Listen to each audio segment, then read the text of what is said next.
Сол кезде мен байқағаным мынандай екен да, мен ана кредитті төлейтін уақыт келе жатыр. Оны ақшасын қайдан аламыз?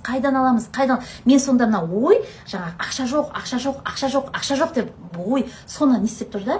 Ана балалардың жаңа мектебіне беретін ақша, жаңа тамағына беретін ақша, жолға ақша, бірдеңе ақша деген сияқты. И сонда менің миым соны ақша жоқ деген сайрап тұр екен да, менің ойым. И сосын сол ой, оказывается, көбейіп жатыр екен да.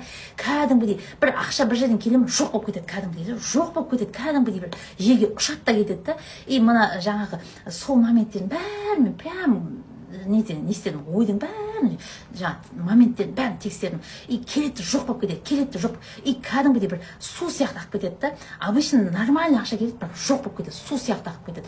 И сол кезде, оказывается, дедім, мен мына мида екен ғой дедім да. Мен сол кезде бізде ақша жоқ деп ойладым ба? Действительно, шынымен де ақшаның жоқ болып жатқан, шынымен де ақшаның жоғалып жатқан, шынымен де ақша кәдімгідей бізден кетіп жатқан бәрін байқадым да. И сол кезде стоп дедім. Сол моменттен бастап мен ақша жоқ деген нәрсені вообще мидан шығарып тастадым. Вообще мен уже сол сәттен бастап мен миымды кәдімгідей аңдитын болдым. Менің миым не ойлап жатыр? Менің ойым не ойлап жатыр? Мен дәл қазір не ойлап отырмын? Дәл қазір менің ойым не ойламақшы? Біз ойлаңызшы, біздің миымыз бір күнде 60 мың ой келеткен, біз бір күнде 60 мың ой келеткен. Осы 60 мың ойдың ішіндегі 90%-ы сіздің осыған дейінгі жаңағы күндеріңіздегі қалыптасқан ойлар екен. Ана не істеп, жаңа мысалы ақша кредитті қалай жабамын,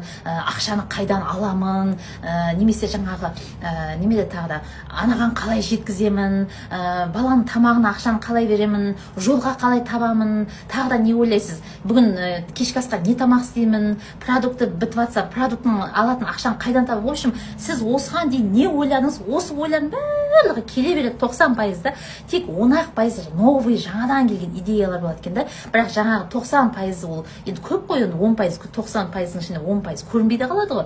Сондықтан сіз сол жаңағы неде бір русладан шамай жүретініңіз, соның ішінде жаңағы батпаққа батып, анандай неге кіріп кететініңіз барлығы осындай нәрседен екен, иә. Сонда мен сол нәрседен мен өзім сондай қатты бір негізі өмірде болған кедергілер өте күшті кедергі. Мен осы кедергілерге өте қатты ризамын да. Бізге кедергі конкретный сабақ болады. Кедергі керісінше сізге кедергі келді ма, қуаныңыз. Ол кедергі сізді шыңдайын деп тұр. Ол кедергі сізді бір дәрежеге көтергісі келіп тұр. Сондықтан ең бастысы мен ниетіме, ойыма ие болайын. И сол кезде мен ойымның бәрін дұрыстайтын болсам, мен өмірімді жаңағы неге өзіміз өміріміздің суретшісіміз дедім ғой. Осы суретші екенімді конкретно солай не істейтін болса, мен суретті конкретно салатын болсам, ол кезде мен уже алдағы болашақты конкретно көре аламын да. Міне көрдіңіз, міне осындай біздің ойымыз, осындай біздің күнделікті, ол ой тек қана ақшаға қатысты емес,